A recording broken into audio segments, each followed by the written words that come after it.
Eli Awada is a 21-year-old keyboardist from St. Paul who has been playing his instrument for around 11 years. Kimmy is a 23-year-old illustration artist and designer from St. Louis Park who has been doing freelance work for around 3 years. This is Artists Interviewing Artists. That was perfect. Cheers. Cheers. All right. Okay, first question.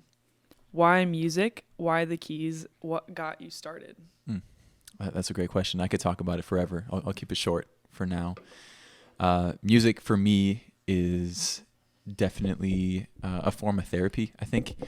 And it's also, everyone always says it's the universal language. So, I love connecting with other people via music. English is my first language. Spanish is my second language. Music is my third language, I would say. So it's definitely a huge part of my life at this point. Why keys? I think keyboard is kind of like the basis of everything. If you learn keyboard first, it's much easier to learn other instruments. It's also definitely just a challenge, It has harmony, it has melody, it has rhythm, it has like everything. So you have to be thinking about a lot of things at once. And I like that challenge involved in that. And what was your third why? What got you started? What got me started? Was there like a person that came into your life that was like, hey, you should play the keys? Or how did that start? Yes, it was my grandma, actually.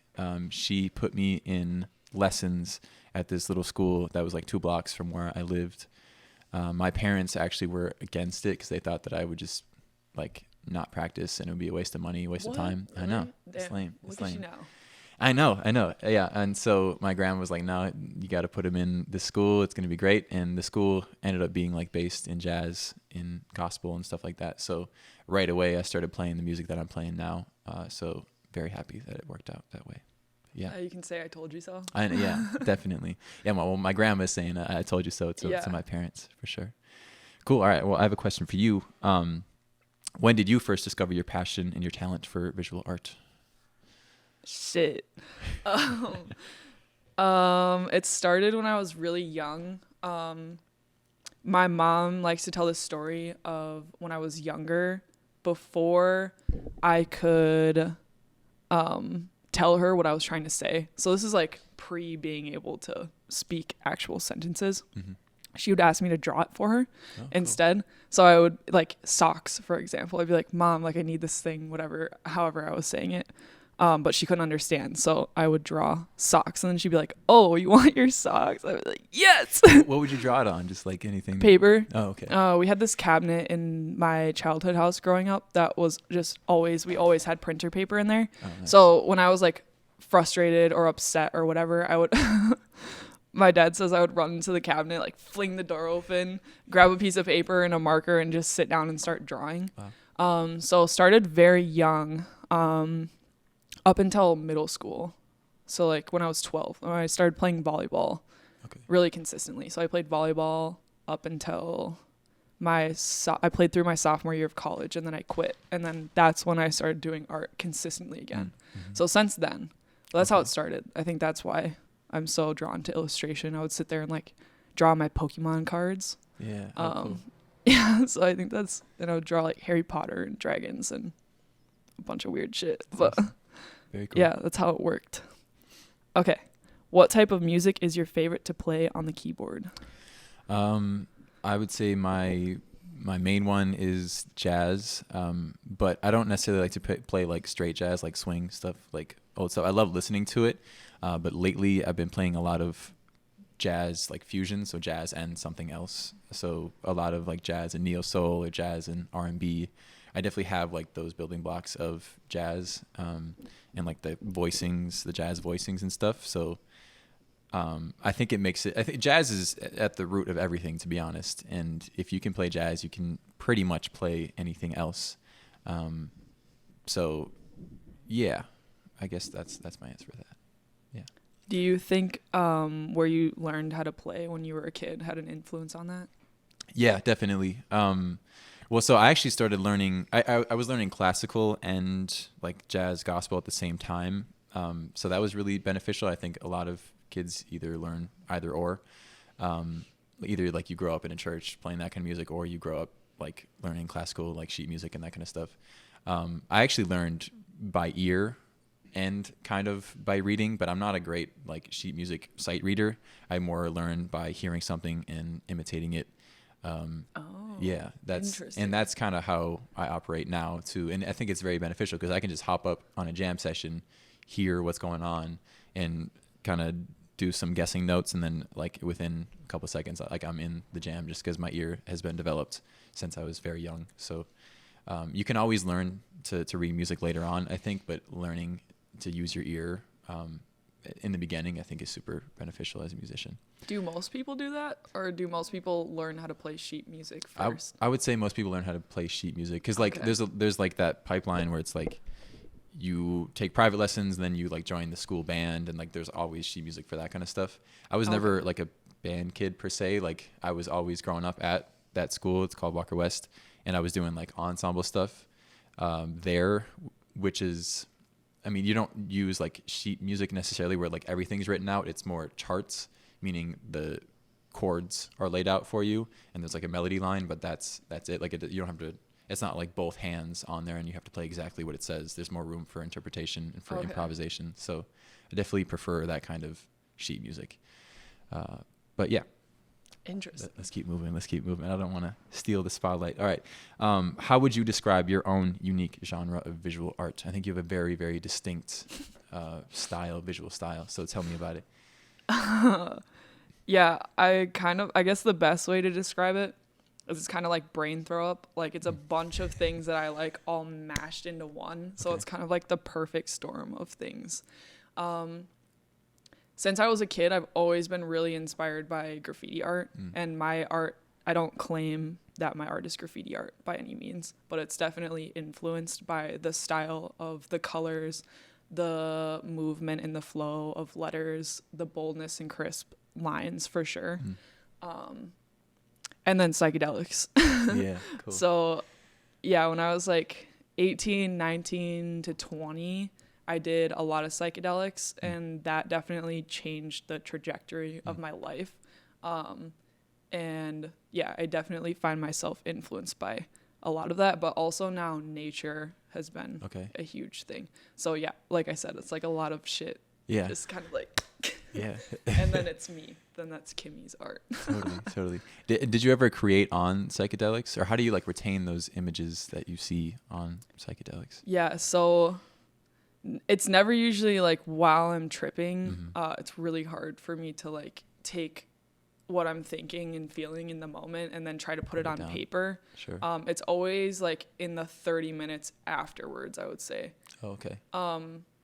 So the way that I see things, like I can close my eyes and see everything perfectly. It's kind of like I see this whole other world inside my brain, and that's how I'm able to draw it. Like I'm able to see things that I see in my brain, like either from a dream state or kind of like if I'm just like meditative thinking. And so that's kind of like how it is after a mushroom trip or just a trip in general. I can kind of like see it really clearly in my head and then draw it from there. But I think psychedelics just like amplifies what I already feel, I guess. Totally. Yeah, that makes sense. Okay, what are we on? 3? Yeah. I believe so. How did you get started in room 3? Yeah, so Room 3 actually started through the University of Minnesota's jazz combos. Like, I joined that as a freshman. It was during COVID, actually. And at the same time, Beck joined. He's the bassist. And then Parth, who was our first drummer, he joined.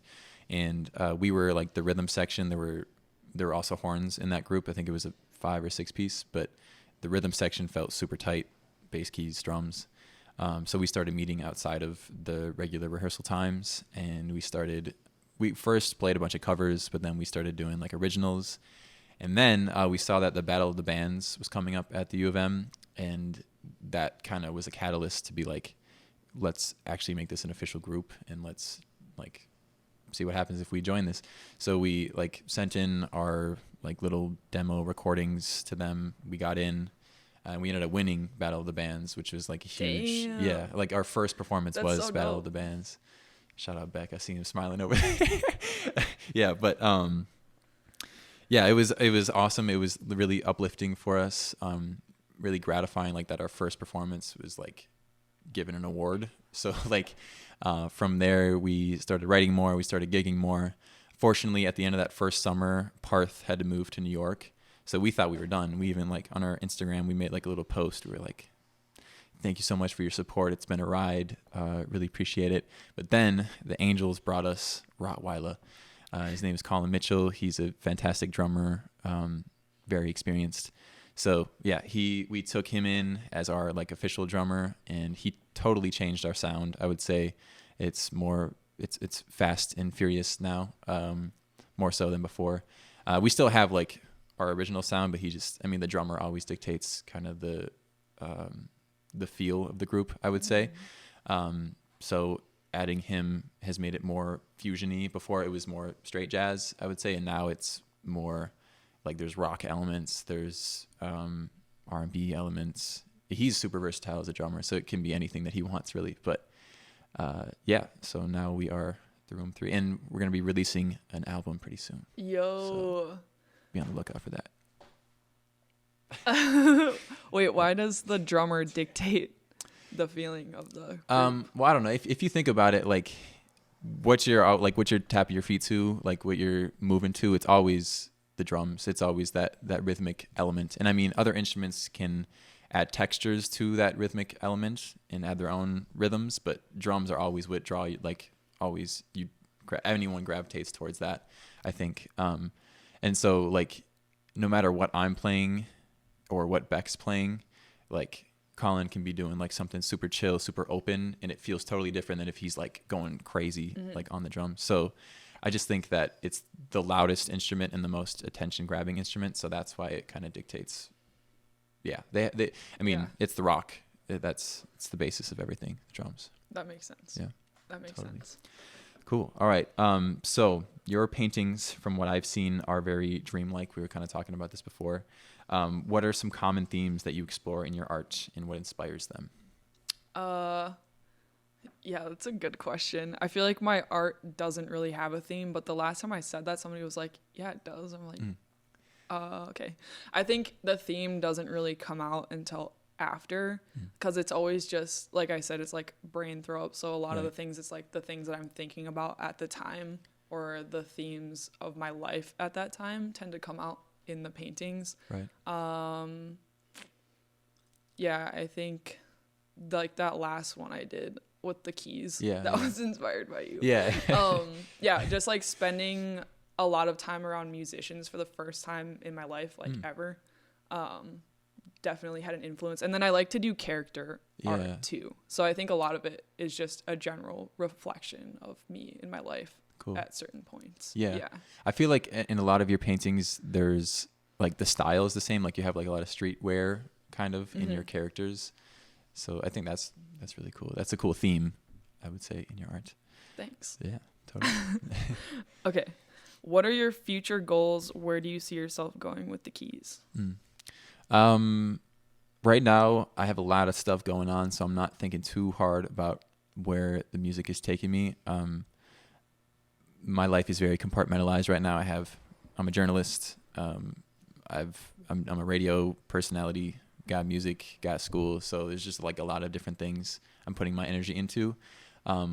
Once I do have like a stable job and all that, I hope to have more time for music and like think more about where I want to go with it. But for now, I'm super content just playing music with my friends and having a good time with that, and dedicating as much time to it as I possibly can. And like I said, I'll have music out soon, so that'll be a big first step for me in kind of getting my name and my group's name out there. So is it hard for you to balance all of those things at once? 100%. Yeah, I'm still finding that balance. I've only been gigging for about 2 years now, so it's always a work in progress. I'm learning to say no to certain things, not only with music but with everything else too. And like you can't do 7 things well at the same time. Like it's impossible. So I'm trying to kind of bring it back a little bit and be more thorough, do less things and be more thorough with those things. So I feel that. Totally. I feel that. Yeah. Okay. In what ways have you improved in your craft in the last 3 years, would you say? And then have you gone through like certain eras of your art, like how Picasso has like the blue era? I don't know what I'm talking about, but No, I yeah. think I get what you're saying. Yeah. What was the first part of your question? Would you say you've improved in the last, or how have you improved in the last 3 years? Oh my God. If you look And at in my what artwork ways? from 3 years ago, Yeah. oh my God, it's not good. I really don't think it's good. Like, Sure. I look at it and it physically pains me to look at it. Really? Yeah. Interesting. Well, because 3 years ago, that was like when I first started like drawing again. Okay. So I was drawing without knowing any fundamentals of like how things should go together. Like, I was just working off my instinct, which I think I have a pretty good instinct of like how things should look, how things should fit together, Right. like from a design standpoint. But this year I actually started to learn the fundamentals of like structure and how to break down a drawing into shapes, how to give something form. And then learning a lot more about color theory has helped a lot too. My life goal is to master color theory. So like by the time I'm like a 95-year-old grandma, I want to like know everything there is to know about color theory and be able to teach like multiple college courses on it. Totally. I think that would be so cool. But yeah, learning all of those things, just the fundamentals of art, has made my style so much stronger. And I think I've also been able to figure out what I want to do and where I want to go with my art. Like before, when I first started, it was really broad, but now I kind of like know my lane that I want to go in, and I feel a lot more confident in it. Okay. So yeah, and then with eras, I guess I'm in my like character art era Okay. right now. Cool. Like this is where I always wanted to be. I always wanted to be doing character art, but I didn't have the fundamental knowledge of like how to put a strong character together, what makes it strong, like what makes it nice to look at. Yeah. What makes your character strong, would you say? I think they're stronger now. They're not where I want them to be. Okay. So, but in like 2 years, I think it'll be really good. But I think, like I was saying, understanding how to break down shapes and give something form makes them really strong. And then also just understanding like the anatomy of a character. Like it's like the same as understanding the anatomy of a person, but when you're breaking it down into this character that has like super big feet and really long arms, like you have to understand how all of that works together as like a functioning body. Interesting. But it's like completely made up and wacky. Yeah. But that's what I like about it. So like the more you understand the breakdown in the anatomy of that, the stronger your character will be. Okay. Whether you know it or not. Right. Like my mentor was teaching me about it this year, and I was really resistant to what he was saying at first. I was like, nah, like I'm going to figure it out. But then he actually broke it down for me, and I was like, yeah, you're right. Yeah. Why do you think you were resistant at first? I think I was resistant because I thought, I don't know, maybe I was being like overconfident about it, or I just didn't want to change, or I wasn't ready to change it. Because it was basically like breaking down and relearning how to do art. Sure. Which is like I'd been doing it one way for so long and it was working out, and trying to like go back and take like multiple steps backwards and then reframe it and change it was like extremely frustrating. And I cried a couple times just drawing because it's frustrating as fuck. Like it's like changing your whole understanding of how your art works. It's like you feel confident and good about one thing, but then you're like, damn, all of it sucks and I need to relearn it. And I mean, not that it sucks, but it's just like fundamentally it's not there. Yeah. So that was, I think, why I was resisting it. But I'm so glad that I listened and went back, and I still need to be better about listening. But we're getting there. Yeah. I think that totally translates to music too. I feel like you can definitely, without like direction early on, like there's a lot of people learning via YouTube right now. And like, if you skip a bunch of steps and you get into a habit of learning a certain way, and you're not doing it the right way, like that habit forms, and it's hard to like come back and make it more simple and learn the right way and build off of that. So like, I totally understand what you're saying. That's where I was struggling because I was just completely self-taught. Like I went to school for graphic design, but graphic design is not illustration in any form. Okay. So yeah, but I'm glad I'm going back now and learning it. Totally. Yeah. It's humbling, but it's worth it. Yeah, it's super humbling. This year has been very humbling for me, to say the least. But great. It's all important. Yeah. Okay, this is one of my favorite questions I have. Do you think your temperament, like maybe introvert, extrovert, or whatever that means to you, helps you or hurts you in being a successful musician? Yeah, that is a great question. I always call myself an extroverted introvert. So like at my core, I'm an introvert, but I can like turn the switch when I need to. especially being a journalist and doing that kind of stuff. Like I have to kind of put on a face when I'm talking to people and act put together, even if I'm not put together. And I do that kind of on the stage at first, but like once I get into the music, I'm definitely feel like I'm extroverted in my musical expression after a while. But but being an introvert at my core, I think definitely has its drawbacks as a musician, because I feel like I'm less willing to take risks and kind of put myself out there in a way. Everyone in a band, whether they know it or not, plays a role in that band. And like, I always fall into kind of like the support role. Although I play like a lead instrument, usually piano is like playing the melody and being the forefront. Like I'll do that in the beginning, but when it comes time for like solos and giving other people the spotlight, I tend to be like, all right, you go, I'll just support you. And like when it is my time to shine, I will jump out there. Like I said, I can flip that switch, but I think I resort to supporting other people. And so that's fine in a band, but like when you're at like a jam session, you're trying to like get yourself out there, make other people know who you are. Like I've had moments where I'm like, nah, I don't really want to solo. I'd rather just like support you and listen to you and like learn from you, I guess. So that's a good thing, learning from other people, absorbing what they do, but you got to put yourself out there more. And I'm definitely learning to get past those barriers of being introverted and showing what I got. So when did you, or how did you learn to start flipping the switch? Was it something that kind of just like came naturally eventually, or? Yeah, that's a good question. I think it's just out of necessity, like especially for, I think it was my journalism school.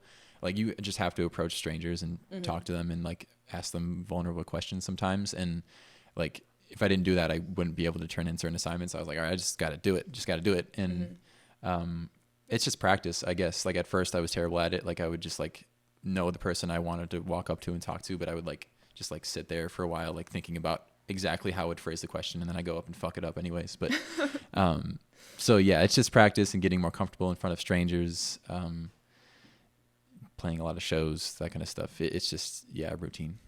Like anything Do you else. think going through journalism school helped you to be a better musician in that way? Totally. Yeah. And I think my beat as a journalist usually is music.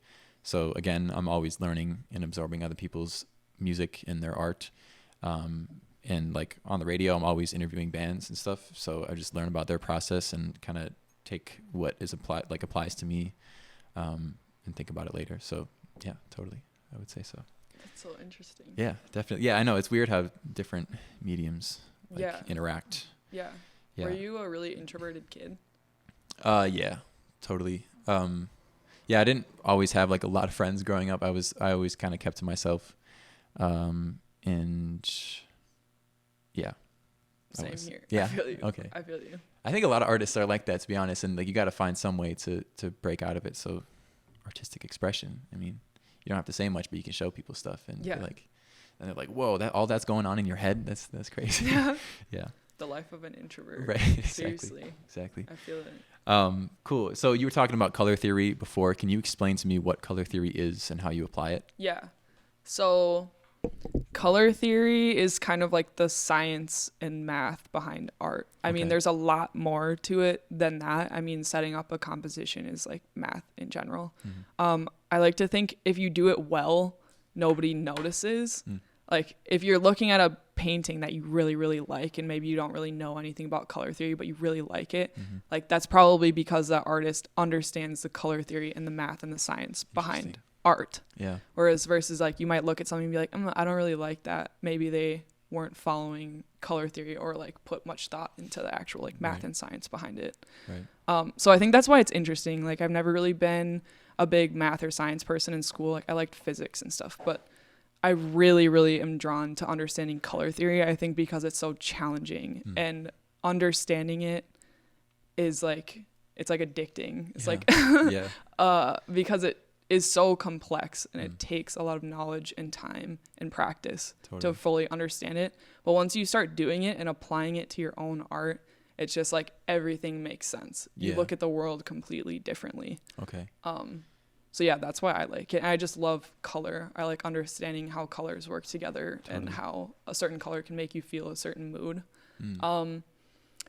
But I also like when I'm listening to music, like I see colors in my head. So it's kind of just like color is always part of my life no matter what. Like I'm such a visual person that I think I want to understand that more of why I do that, why I feel and see certain colors with certain emotions or listening to certain music. Cool. And then, applying it in my own way. Yeah, very interesting. So can you give me like an example of like 2 colors you put together like in a piece of art and why you think those work? Or is that oversimplifying it? I don't know. Yeah. So purple is like my go-to color. Okay. I absolutely love purple and like lavender specifically. I don't know why I'm so drawn to it, but I like to use it in my paintings a lot because you can have a really red purple or a really blue purple. So I think the color purple is just really versatile. Like I can do an analogous painting. So analogous is just like colors from one side of the color wheel. So if I'm doing like a reddish purple to like a pink, like that's an analogous palette, and I think that's my favorite, and I like to apply it. And then you can push it all the way to like a very pink orange, and I think I just really like the way that like really pink orange looks with like a really pink or red purple. Okay. Yeah. Do you ever do like run little experiments, like you like make something, show it to someone and be like, how does this make you feel? And like based on like the colors that you put together, like you learn something from that? Do you do, I didn't really ask you a question there, but no, yeah. I guess I've never really like asked anybody. Okay. But people will always give me their feedback on my stuff no matter what. Okay. Like, Right. Yeah, I guess. So yeah, I guess, yeah, it's a good question. I think it would be cool to kind of experiment and ask people how my specific artwork makes them feel. Yeah. 'Cause I guess I'm just trying to like replicate how I feel all the time. Like I'm trying to take what's in my brain and put it out like exactly how I feel. But and I also just use the same colors like most of the time. Oh, I okay. feel like so. Cool. Yeah. I love your colors though. I think they're different. I mean, it's not just like red and blue. There's definitely different layers to each color that you use. So yeah. Thanks. Yeah, I've been trying to experiment with it more too. Like that one painting with the keys that I did.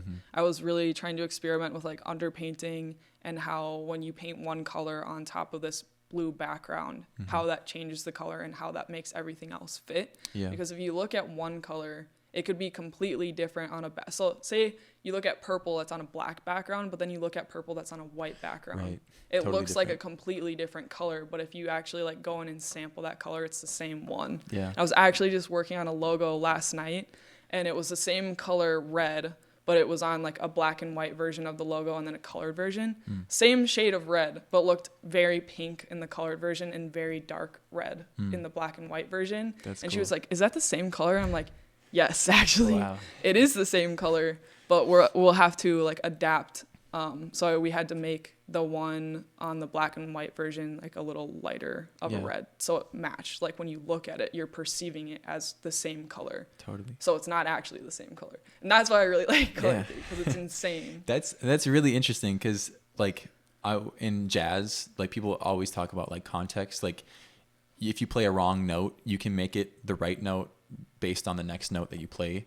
So it's all about like what surrounds that note, and it's the same exact thing that you're talking about. Like one color in its like context of the surrounding color, like it will look different, like based on what that surrounding color is. And it's the same with a note, a singular note. It'll sound different based on the notes that are around it. Yeah. And it's all about like tension and resolution and that kind of stuff. So yeah, that's crazy. It's like the whole science behind it is so crazy. And that like, I think I remember in an art class from college, we were talking about Roman and Greek architecture, and they were talking about how they actually had to adapt the mathematics for one side so that your brain perceives it as looking even on both sides, even though it actually mathematically like wasn't. Wow. Which I was like, damn.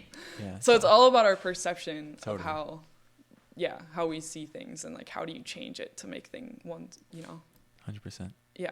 Dang, that's cool. All right. Was that my question or was that your question? I don't know. I think I asked about color theory. So okay.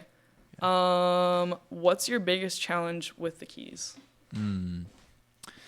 That's tough. There's a lot of challenges. I would say that just consistency in like a practice schedule for like being a musician. You really got to be on top of it all the time and consistently too. So it's been really hard to develop a consistent practice schedule for consistent improvement. Like I know like what I have right now, like my toolkit, like I have enough to like for people to think that like I'm good, but I always want to be adding more things to it and like keep improving because there's always so much growth that is possible. So yeah, I would say consistent practice routine is something, especially with all the other things I have going on, that's been the hardest thing for me. Yeah. Yeah. That makes sense. Totally. But hoping to free up some of the space soon so that you can practice more. Definitely. Yeah. Having like every single day from 8 a.m. to like 10 a.m. I practice. Like that would be awesome to do that. It's just, I don't have a consistent schedule right now. So yeah, but you're going to graduate soon, right? Yes, so you think that will help? At that time, I hope that, I don't know. I think I'll always have a life that's like always random things going on at random times, which I'm cool with. And I have to learn to be cool with that because that's what I'm doing with my life. So I don't know. We'll see what happens. Yeah. Yeah. Cool. Okay. Can you walk me through kind of like the life cycle of one of your paintings? Like how you start it and how you develop it? Yeah. So I've talked to Drew about this before. I'm like not very painterly at all. Like I approach things very much like an illustrator. Cool. I have to like sketch out all of my ideas first. And that's why I really like working on my iPad because I'll go through like 20 ideas in one drawing and I'll like want to change it up or like, oh, I don't like this. Let me change it. So I do a lot of sketching, a lot of hours of sketching, making it into the perfect thing that I want. And maybe I have a hard time like letting go and just letting my brain take over the process because I do all of that in the sketching phase. Okay. So yeah, I do the sketch, and then if I'm gonna make a large scale painting, I'll do it like fully on my iPad or in my sketchbook or whatever, and then either take a picture or pull it up on my iPad and then just project it onto the canvas.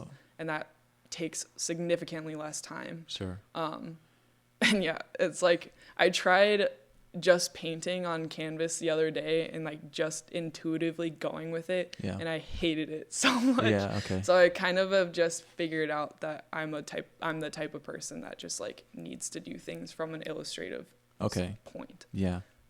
But then experimenting with the color and the paint strokes once all the lines are in, I think I've figured out that works best for me. Scale is really interesting. It's something I haven't really thought about. Like you've done murals before, right? Yeah. So like you can't really project something onto a wall. You can? Yeah. And is that what you do? A massive wall. Is that? Yeah. I mean, I have only assisted with giant murals. But yeah, you can project. But my mentor is, he's taught me how to do it like by counting bricks, which is what I will do. It takes a really long time. You count all the bricks on the wall?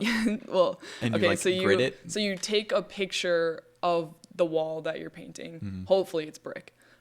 So you can count the bricks. So you take a picture of the wall, you have your digital sketch on your iPad, you upload that picture of the wall to your iPad and then mock it up with the sketch over it and lower the opacity. So then you have exactly what it should look like. Wow. And then you take a screenshot of that and zoom in really close so you can see each single brick. Right. And then you'll go out on the lift or whatever you're using, the ladder, and then you'll just slowly start going, like using your reference, counting the bricks. Like, okay, this line is going from brick 1 to brick 5. So then you draw one line and then you just do that for the entire thing. That's wild. Yeah, it takes a really long time. But that's the method I'm probably going to be using unless it's like I need a projector. Yeah. But just because he taught me brick by brick, it's just like I feel like that's how I should do it. Even though it takes a long time, but yeah, it's worth it. Because then if you don't have a projector or you can't, like, you need to know how to do it without one. I think is really important. Yeah. It does take longer, but it's worth it. What happens if it's not brick and it's just like a huge white wall? Like, what do you do? I don't know yet. Okay. I've not cross got that bridge when we get there. Yeah, I will cross that bridge when I get there. Cool. Step 1, do a mural on brick. Yeah. And then, but I think you would use a projector for that, or you can use a doodle grid method where it's kind of like the same idea as counting bricks, but instead you're doing like A, B, C, D, 1, 2, 3, 4, like a bunch of different random Right. letters and numbers and doodles, and then you use that as your mock-up. Okay. And you figure it out from there. Cool. Which is probably what I would do. Yeah. I don't know. Nice. Okay. Let's do one more question each. One more. Okay, I'm gonna ask the one I want to know then. Dang. Okay, hot take you think other musicians should hear? Hot take. Okay. So I have an acronym. It's called KISS. KISS. Keep it simple, stupid. Simple is always better. That's my hot take. And I need to listen to this myself. Like I'm always so musicians, at least in the circles that I come from, are always trying to impress each other and impress the audience. And they often go about that by going fast and by doing a lot. And like, sure, that is impressive. But if you do that like for an entire song, people get tired of it. And it's like, stop. It's annoying after a while. Like we get it. You can do that fast and yeah, complicated thing. That's great. But I think tastefulness comes in simplicity and with beats and with breaths and like thoughtful placement of things. So I think that simplicity trumps complexity. That's my hot take. Why do you say you need to listen to that more yourself?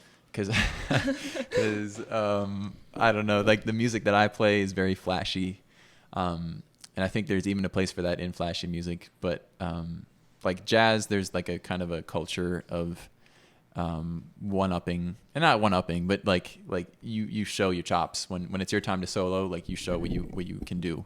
And I think it takes a very mature player to be able to be like, yeah, I can do all that stuff, but I'm choosing to be more thoughtful with what I'm doing, and not like just barfing notes, but rather like really thoughtfully playing those notes. And once again, it comes with maturity. I haven't matured all the way as a player, so most of the time right away I'll give it all away. I'll just do everything. But I really need to work on being more thoughtful and dialing it back. Did somebody say that to you, or did you kind of come to that conclusion on your own? That acronym that I said, it comes from my teacher. He's always tried to drill that into me. I don't always listen.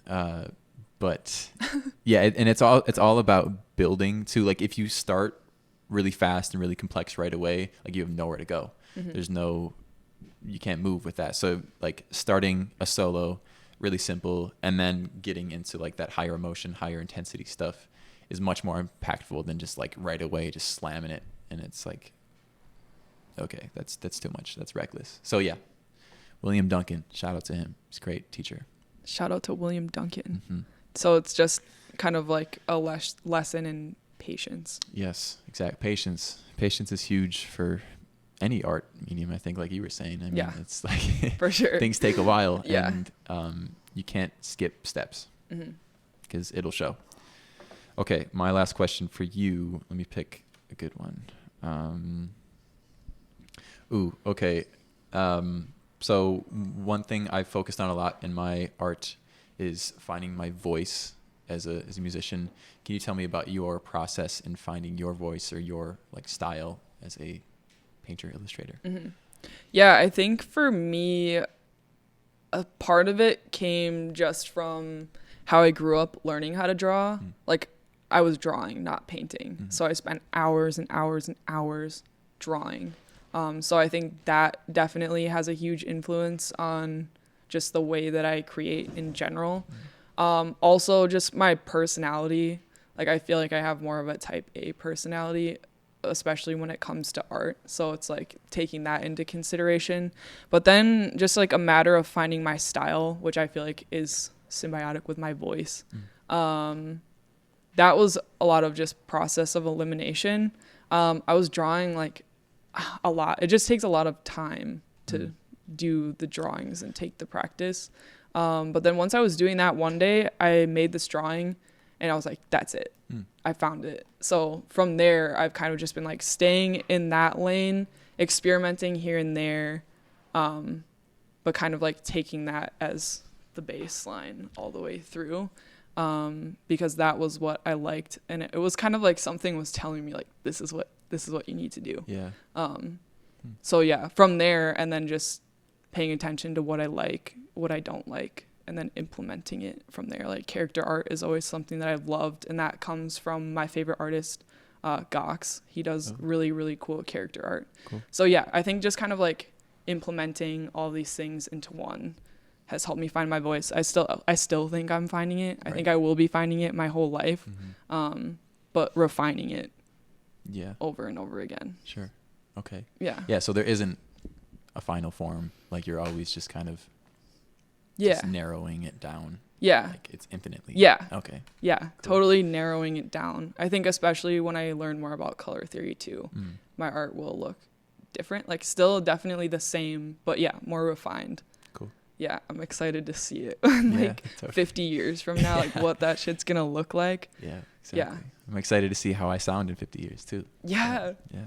Yeah, you're a super talented artist, so You are too. thanks. Where do we look?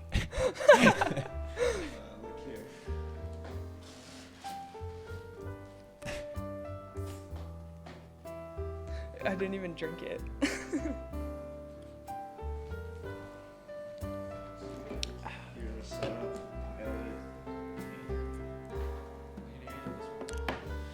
I can narrate for you. Oh no. Oh no. Wait, when did it die? Oh, okay. good. I'm gonna keep all this in. Okay. Say something insightful. Bro, we just did for 40 minutes.